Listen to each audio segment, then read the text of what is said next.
Josué capítulo 6, versículo 10 e seguinte diz assim, preste muita atenção que é forte. Lembre-se, o contexto é a derrubada das muralhas de Jericó.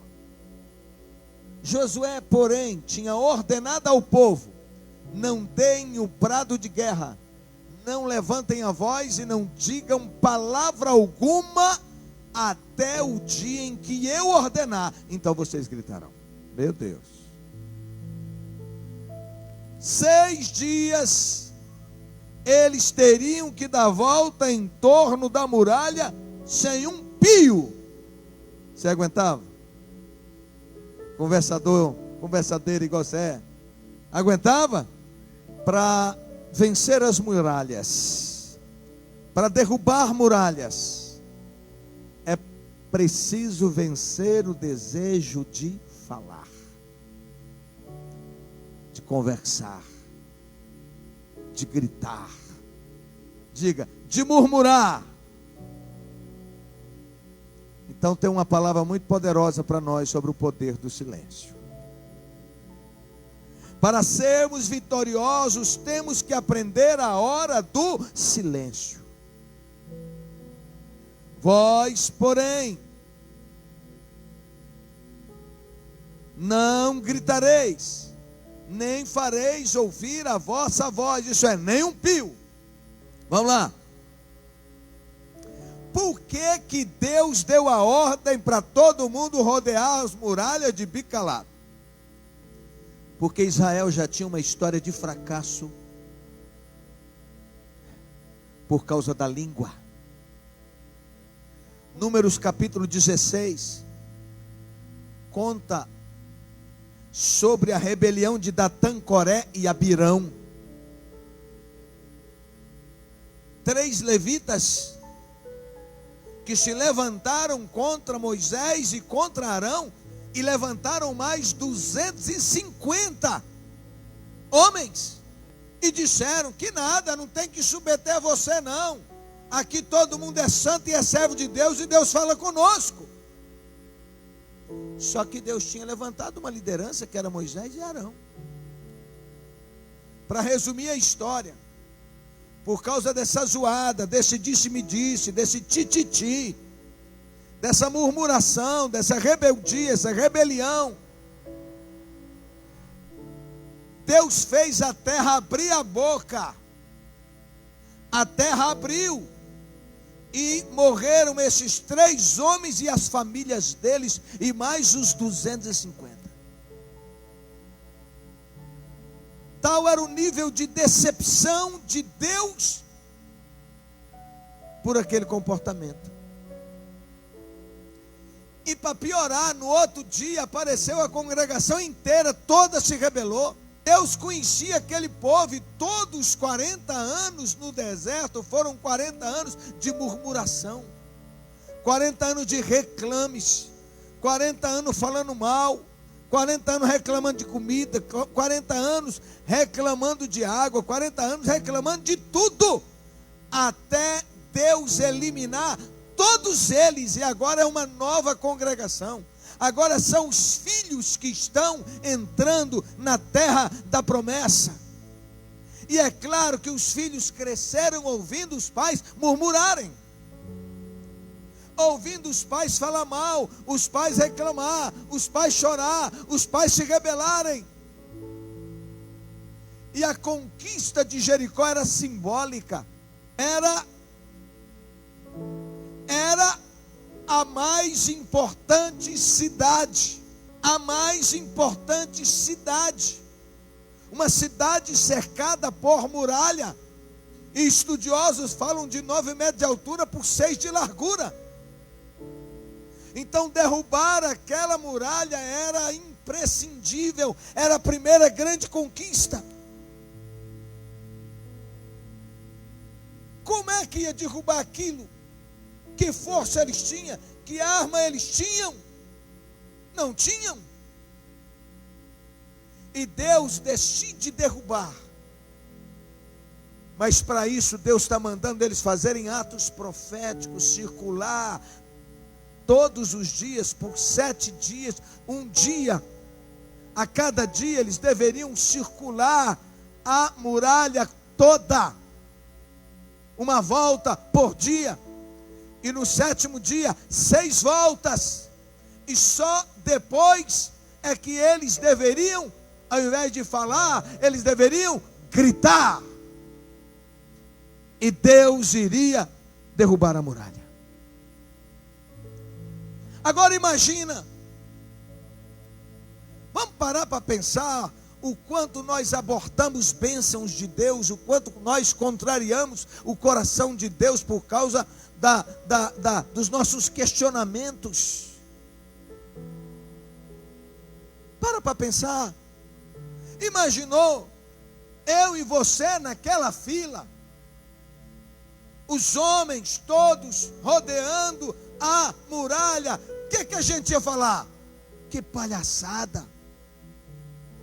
Josué assumiu a liderança agora, inventa um negócio desse e diz que Deus falou. Moisés nunca falou isso com a gente, nunca mandou circular muralha nenhuma, cidade nenhuma, e agora Josué arruma esse converseiro, arruma essa zoada, arruma essa prosa, dá esse comando. Isso é coisa de louco, isso não funciona. Olha para mim e começa a pensar quantas coisas o diabo ia disseminando no coração deles, na mente deles, para que eles começassem a jogar para fora.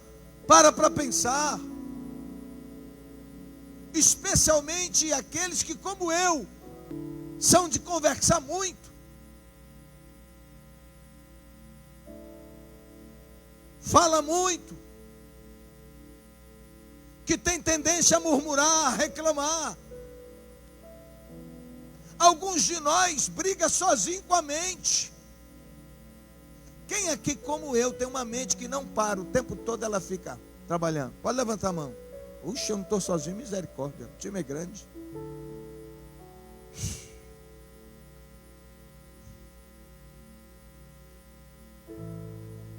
Vamos lá. E aquele povo tinha desafiado a autoridade de Moisés, pondo em dúvida o chamado de Moisés, e por isso Deus tem que exercer juízo sobre eles. E para evitar qualquer tipo de coisa assim, Deus dá um comando: fica calado. E ficar calado é ou não é a coisa mais difícil a fazer? Diga para mim, quem concorda comigo? Pouca gente concorda, sim. Ficar calado é a coisa mais difícil a fazer. Não para de falar, de argumentar. Eu passo o olho assim e vejo alguns argumentadores, que aqui tem alguns, né? Antes de você falar, a pessoa já tem uma resposta. A pessoa não para ouvir, ela quer argumentar. Agora, traz isso para dentro de casa. Hoje eu vou inverter a pergunta: quem tem um marido assim, que ele não para de falar, que ele argumenta o tempo todo? Tem não? Só minha mulher que tem um marido assim? Você também tem. E o marido não estando aqui, é melhor ainda para levantar a mão, né, irmã? Quem tem uma mulher assim, levanta a mão. Eles estão com medo, é? A outra aqui segurou a mão do marido para não levantar. Você imaginou aquele povo, aqueles homens rodeando a muralha e reclamando e murmurando? Eu iria reclamar. Quem mais além de mim? Solzão na muleira. Para que isso? Poxa, quando eu subi a montanha pela primeira vez, eu subi a montanha toda reclamando, irmão. Subi de si reclamando. Não tinha uma coisa que eu não reclamava. Só que eu não falava para os de fora, eu falava comigo aqui dentro, com Deus. E ficava: para que isso, Senhor? Para que tal coisa? Para que isso? Para que aquilo? Como é que você vai questionar uma coisa que você não sabe? Que você não entende o porquê? É muito ser idiota. Você não sabe o que é e está questionando, achando que tem que ser assim, ou que tem que ser de tal forma. E Deus da minha mulher o tempo todo: você é murmurador, você é murmurador. Gente, o que eu ouvi na minha cabeça dizendo que eu era murmurador, até o final de tudo que eu fui compreender tudo, e disse assim: bem, eu vou vir para servir, mas eu vou servir fazendo a montanha de novo, porque eu perdi a maior parte da montanha reclamando. Eles deviam estar dizendo: só pode vir da cabeça de Josué, eu não concordo. Quantas vezes a gente toma decisões, age, eu não concordo. Eu soube de uma briga numa igreja uma vez, que o líder resolveu consultar o povo qual deveria ser a cor da tinta da igreja, que eles iam pintar a igreja de novo. Deu confusão para mais de metro. Cada um tinha uma cor. Outro podia estar dizendo: eu tenho um plano melhor, isso não vai dar certo, ele não está bom da cabeça, eu estou cansado, eu estou com fome, eu estou com sede, eu vou desistir. E daqui a pouco está toda uma multidão falando a mesma coisa. Agora imagine essa cena se repetindo dentro de uma igreja. O líder decide, você não concorda, você não gosta, você reclama. Ei, mas não é falar mal não, né? Mas eu não quero cantar coisa não, viu? E aí vai um no ouvido de um, do outro, do outro, do outro, do outro. E daqui a pouco a confusão está feita. Daqui a pouco a divisão está feita. Diga comigo: 7 dias mudos.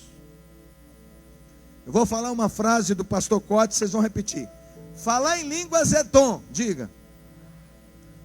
Segurar a língua é fruto. Fruto do Espírito. Você sabe qual é a arma mais perigosa do planeta Terra? A língua. Veja o que diz o apóstolo Tiago sobre a língua. Tiago 3, versículo 5. Assim também a língua é um pequeno membro e gloria-se de grandes coisas. Vede quão grande bosque um pequeno fogo incendeia. Isso é um palito de fósforo, toca fogo numa floresta. Vamos ler nessa versão aqui. Toca o próximo. 6. Assim também a língua é um fogo, é um mundo de iniquidade colocada entre os membros do nosso corpo, contamina a pessoa por inteiro. Então diga: a língua contamina o corpo inteiro. Incendeia todo o curso da sua vida. Está dizendo, vai incendiar toda a sua existência. Que mais? Vamos juntos. Sendo ela mesma incendiada pelo inferno. Meu Deus. Versículo 7 e 8. A espécie humana toma e tem domado toda espécie de animais, aves, répteis e criaturas do mar. 8. Mas ninguém consegue domar a língua. É um mal incontrolável, cheio de veneno mortífero. Você consegue dominar cavalo selvagem, leão e até cobra, mas a língua não. Língua atrapalha até o dentista. Quem é que tem uma língua inquieta assim? Vai no dentista e a língua fica. E que quando quebra um dente, uma ponta de dente, a língua fica o tempo todo futucando aquele dente. Só eu, né? Olha para quem está do seu lado e diga assim: quer derrubar muralhas? Fale menos, converse menos. Não é no grito que as muralhas caem, mas no silêncio. Agora os homens vão falar para as mulheres. Aqui você pode falar que ela não vai torcer a cara com você não. Diga para ela: mulher não é no grito, é no silêncio. Homens machões, egoístas, não gostam de ouvir a mulher. Ela pode estar certa, mas ele não gosta de ouvir a mulher. Há um poder muito grande na vida de uma mulher que aprendeu a lutar as suas guerras, não com a língua, mas com o seu caderno de oração, anotando cada causa, cada luta, cada guerra e apresentando diante do Senhor, pondo data e crendo que a vitória virá, e amanhã ela vai colocar a data da resposta. se você ainda perde tempo se defendendo, ofendendo e se justificando, você tem perdido grandes oportunidades na sua vida. Ouça-me, às vezes é no silêncio que mostramos a nossa força. Dê um glória a Deus. Quem é forte não precisa gritar, a presença fala por si. O silêncio bem empregado não é sobre fugir ou evitar, mas sobre mostrar que sua energia não será gasta onde não há propósito. Saber calar é saber priorizar, e quem sabe quando falar sempre terá mais poder. 1 de Pedro, capítulo 3, 1 e 2 diz: semelhantemente, vocês mulheres, sejam sujeitas aos vossos maridos, para que também, se alguns deles não obedecem à palavra, ainda não servem a Jesus, sejam ganho por suas mulheres sem palavra alguma. Só olhando para a sua vida e vendo uma mulher mudada, transformada, sábia e cheia do Espírito Santo. Você pode notar, quanto mais você fala, mais ele te resiste. Vamos para a igreja. Se você ficar na carne e falar assim, você vai para o inferno, ele fala assim, vou mesmo.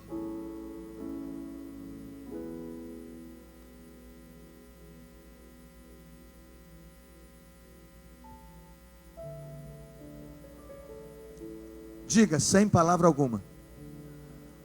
Só com a postura na presença de Deus. Uma mulher que aprendeu a ir para o quarto e apresentar as suas causas e as suas guerras diante de Deus. Aleluia. Vamos mais. A Bíblia diz também que os maridos devem honrar as suas esposas. Devem aprender a amá-las, assim como Cristo amou a igreja e deu a vida por elas.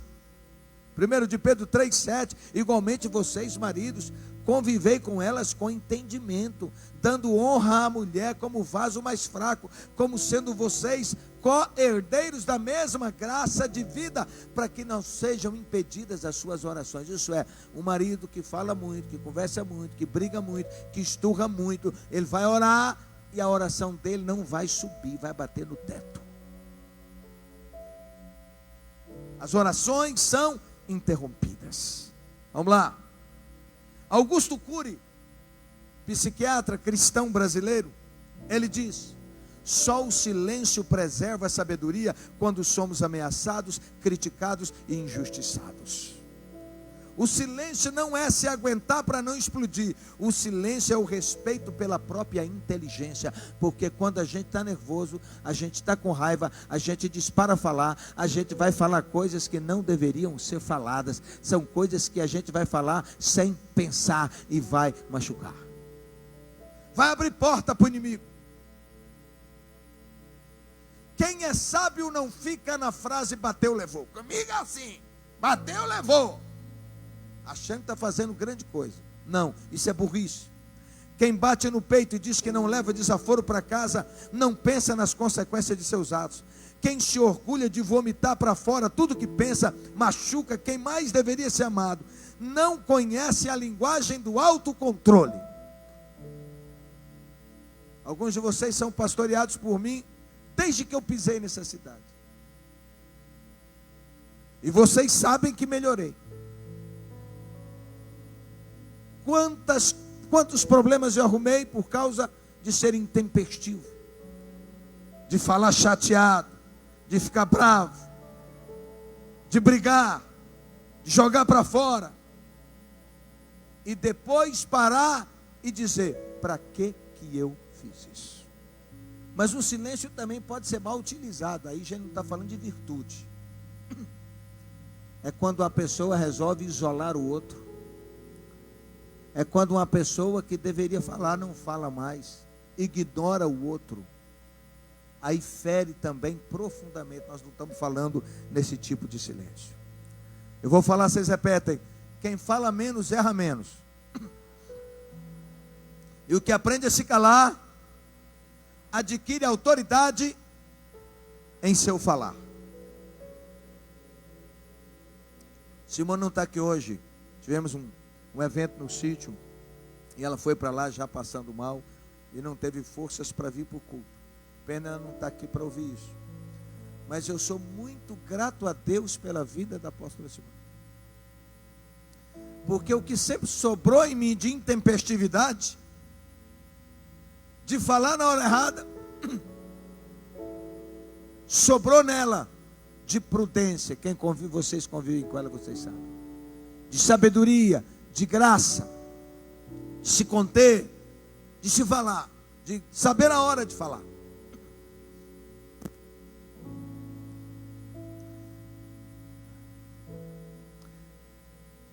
No silêncio há força, diga.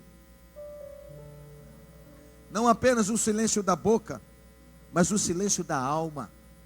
Salmo 131, versículos 1 e 2 diz assim: Senhor, não é soberbo o meu coração, nem altivo o meu olhar. Não ando à procura de grandes coisas, nem de coisas espetaculares para mim. Pelo contrário, eu fiz calar e sossegar a minha alma. Como a criança desmamada se aquieta nos braços da mãe, como essa criança é a minha alma para comigo. Meu Deus. Ele está dizendo: Senhor, eu sosseguei o meu coração na tua presença. Tem um ditado antigo, não sei se vocês conhecem por aqui, mas lá em Minas diz assim: quem fala muito, dá bom dia a cavalo. Quem fala muito dá bom dia a cavalo. E o pior, quem fala muito abre brecha para o diabo. Quem fala muito está contando as estratégias e os planos, quantos negócios deram errado porque você deu com a língua nos dentes. Quantos ataques de fúria de Satanás te retaliando porque você deveria ficar calado e não ficou, abriu portas, contou para o inimigo o que você estava planejando. E era hora só de marchar.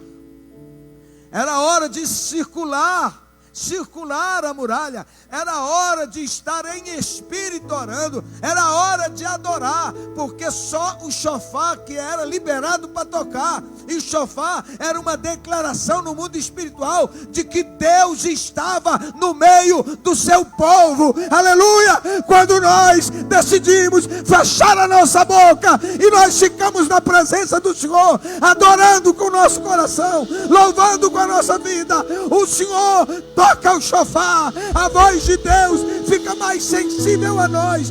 Nós ficamos mais sensíveis à voz de Deus. Aleluia! Tem hora para parar, tem hora para calar, tem hora para esperar. Tem hora que não é para falar nada, porque Deus não falou ainda. Ele vai falar. Não duvide, não murmure, não reclame, não fique zangado, não feche o coração. Espera no Senhor. Quantos jogaram a reputação fora por falar demais, por não entender que era hora de calar a boca, que não é hora de falar, que não era hora de murmurar, que não era hora de reclamar. O profeta Isaías escreveu, Isaías 30, versículo 15: no arrependimento e no descanso está a salvação de vocês, na quietude e na confiança está a sua força. Aonde? Diga, na quietude, diga, na quietude. Salmo 46, versículo 10, o Senhor diz a mim e a você assim: aquietai-vos e sabei que eu sou Deus.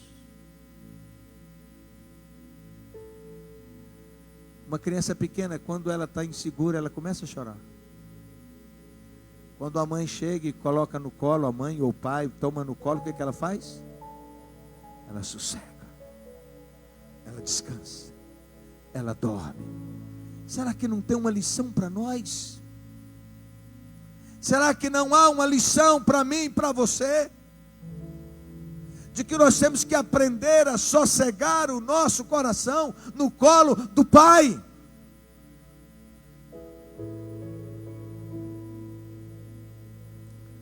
Salmo 141, versículo 3, o salmista diz: põe, Senhor, uma guarda na minha boca, vigia a porta dos meus lábios. Quem além de mim já orou muito, já fez muito essa oração?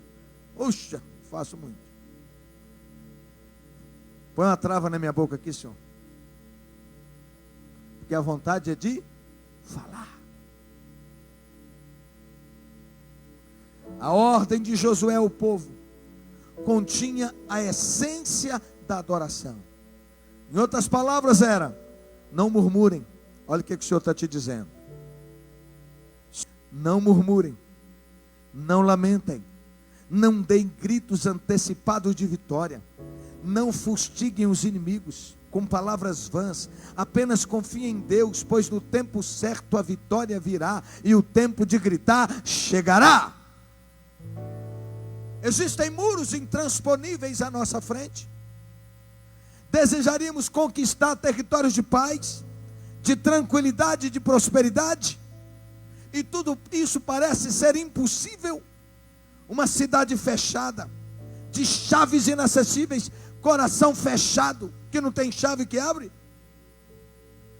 A palavra é a que Deus deu a Josué: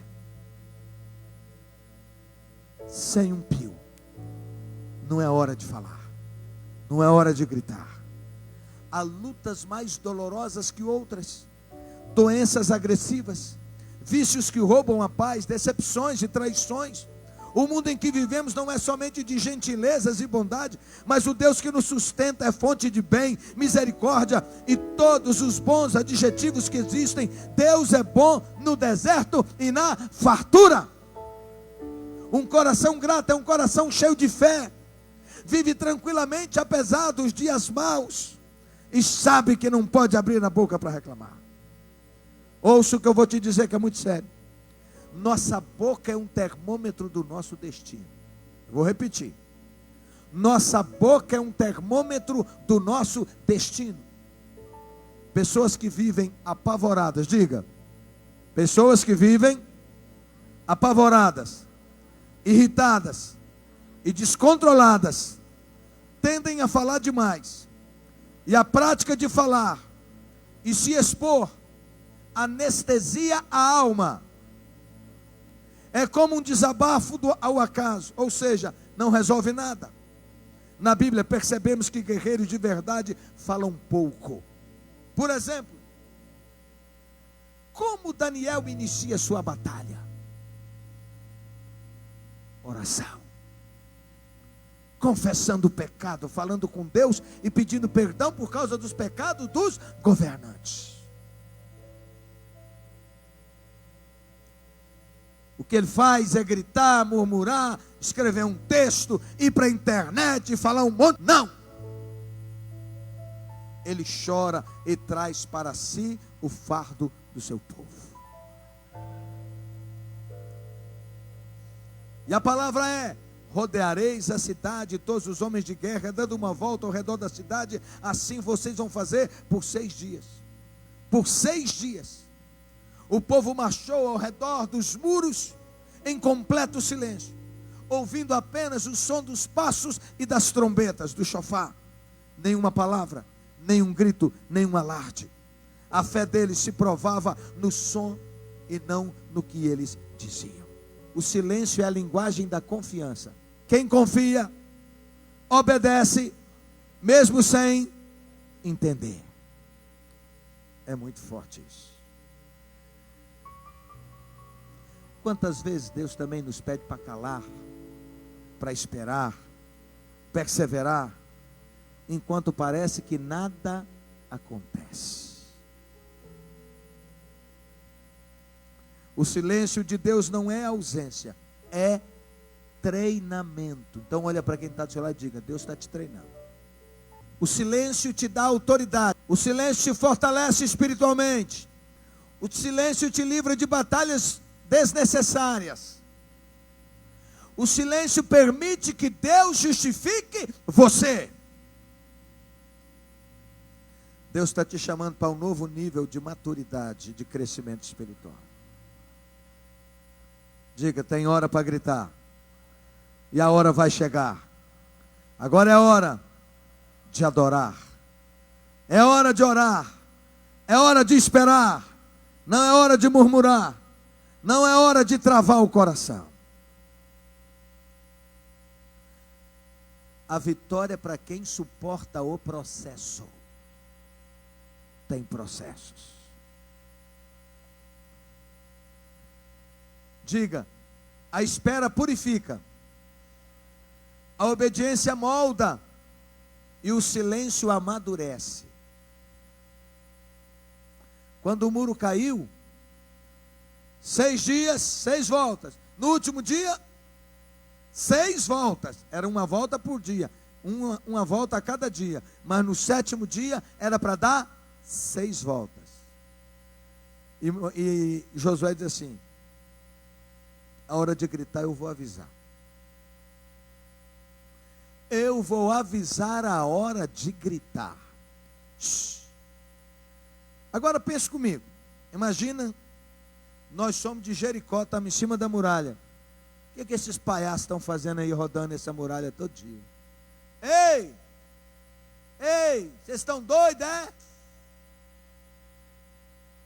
Esse povo está doido. Todo dia eles rodeiam. Só que, à medida que eles rodeiam, as vozes contrárias se calam. Porque a presença de Deus vai aumentando em sua intensidade. O inimigo vai ficando manietado, amarrado, impedido de zoar, de falar, de gritar, de provocar. E eu quero te dizer que Deus vai pôr uma trava na boca do inimigo e ele vai ficar impedido de te provocar. Porque a glória de Deus estará sobre ti. Quando chega o último dia, 6 voltas dadas, agora é hora de gritar. Quando eles gritam, as muralhas caem sem eles tocarem as mãos. E agora é a hora de invadir a cidade. Que vitória! Diga, a vitória da fé. Diga, a vitória da fé. A vitória da perseverança. A vitória da obediência. No calar e no sossegar está a vossa vitória. Vamos ficar em pé, nós vamos orar. Glória a Deus. Jericó representa tudo aquilo que parece intransponível: vícios, traumas, rejeições, medos, barreiras emocionais e espirituais. Tudo aquilo que é levante do inimigo contra a sua vida. O mesmo Deus que derrubou as muralhas ainda derruba as muralhas que existem hoje, que estão diante de você. Talvez o seu papel agora não seja gritar, mas permanecer marchando. Aleluia. Arababaxo, caranabaxo. Aí onde você está, começa a se movimentar. Começa a marchar. Começa a marchar. Apresenta as suas muralhas diante do Senhor. Apresenta as suas guerras diante do Senhor. Agora nós não vamos murmurar, nós vamos apresentar diante do Senhor. Como Josué apresentou Jericó diante de Deus. Comece a orar. Eles vão cantar e você vai orar. Comece a marchar ao redor das suas muralhas, das lutas que você enfrenta, das guerras que você enfrenta, dos levantes que Satanás tem feito contra a sua vida. Comece, vai marchando e vai tomando posse, vai circulando tudo aquilo que te impede de vencer.